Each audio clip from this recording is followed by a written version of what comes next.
C'était un rêve éveillé, se retrouver sur un plateau comme ça avec tous les plus grands skippers que j'avais regardés depuis tout petit.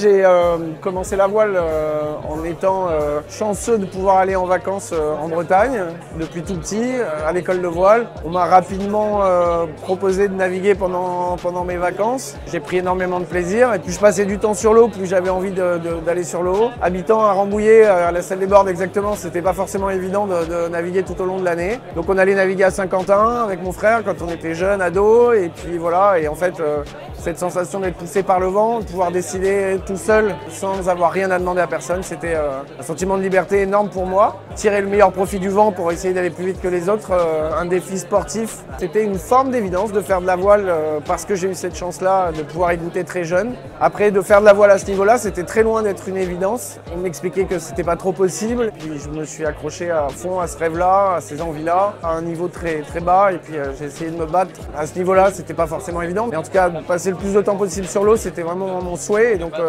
j'ai tout organisé là, autour de ma vie pour ça. Quand on devient skipper, il n'y a, je crois, aucun chemin prédéfini pour y arriver. Encore plus quand on vient d'un milieu qui n'a rien à voir avec la mer. À partir du moment où on commence à arriver à la majorité, à avoir une autre forme de liberté. En l'occurrence, moi, ça a été de trouver le support pour naviguer. Et du coup, avec 2-3 économies, j'ai acheté un bateau de régate qui était cassé, pas très cher. Et j'ai passé une année entière à le réparer. Et on l'a mis à l'eau et on a commencé à naviguer comme ça. On a monté une association et puis on a commencé à s'organiser et à participer à des courses de plus en plus prestigieuses. Et puis ce bateau-là, il était trop petit pour aller au large, donc je l'ai revendu. J'en ai acheté un plus grand qui était cassé en Irlande. J'ai été le réparer aussi. Et ainsi de suite. Comme ça, on a réussi à grossir, à monter sur des supports plus gros. Puis après, je suis devenu chef d'entreprise pendant mes études. Et au bout de quelques années d'entrepreneuriat, j'avais quelques économies. J'ai écrit une grande lettre de motivation à l'organisateur de la Route du Rhum et puis j'ai été accepté à la Route du Rhum. J'ai rencontré Bureau Vallée dans un événement professionnel un mois avant le départ de la Route du Rhum 2010. Souvenir magnifique, cette première grande course. C'était un rêve éveillé, se retrouver sur un plateau comme ça avec tous les plus grands skippers que j'avais regardés depuis tout petit. Surtout le plaisir ensuite sur l'eau et la certitude en rentrant à Paris après la Route du Rhum que la seule chose que je voulais c'était repartir. Vendée Globe, c'était un choix qui allait au-delà de la compétition. C'était réaliser un autre rêve, celui de faire le tour de la planète, poussé par le vent. Il y avait que cette catégorie de bateau-là qui permettait, la catégorie IMOCA qui permettait de participer. Donc quand je suis rentré du Rhum en 2010, j'ai choisi ce support-là. Mes partenaires, au bout d'1 an, sur ce support, m'ont dit « Ok, on essaye sur le premier Vendée ». On a énormément travaillé, on est parti, on était prêts, mais le sort s'est un peu acharné, on a abandonné, les partenaires ne nous ont pas lâchés. On a repris 4 ans pour se préparer pour l'édition suivante. On a essayé de gommer toutes les erreurs de jeunesse,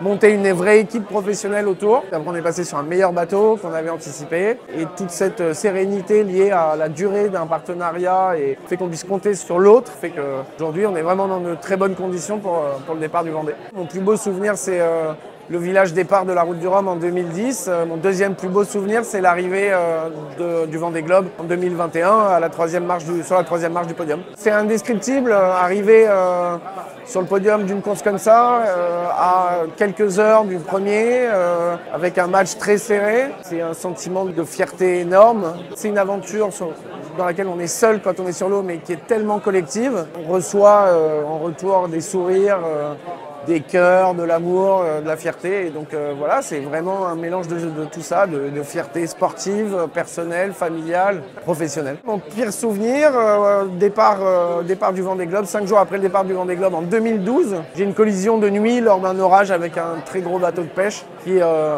détruit une partie des câbles qui tiennent mon mât et qui m'interdisent d'imaginer continuer la course et être obligé de rentrer après avoir mis autant d'énergie et surtout avoir demandé à tout mon entourage de mettre autant d'énergie pour partir sur cette course-là. C'est au moins aussi brutal que la joie qu'on peut avoir de terminer une course comme ça. Je pense qu'on est un peu digital native sur ma génération. On a des systèmes de télécommunication à bord qui permettent de diffuser assez facilement. C'est un sport qui est tellement génial à vivre qu'on a envie de le partager et comme on est les seuls à aller voir certaines choses autour du globe, moi j'aime filmer ça et puis ensuite aller le montrer à tout le monde et notamment aux gamins dans les écoles.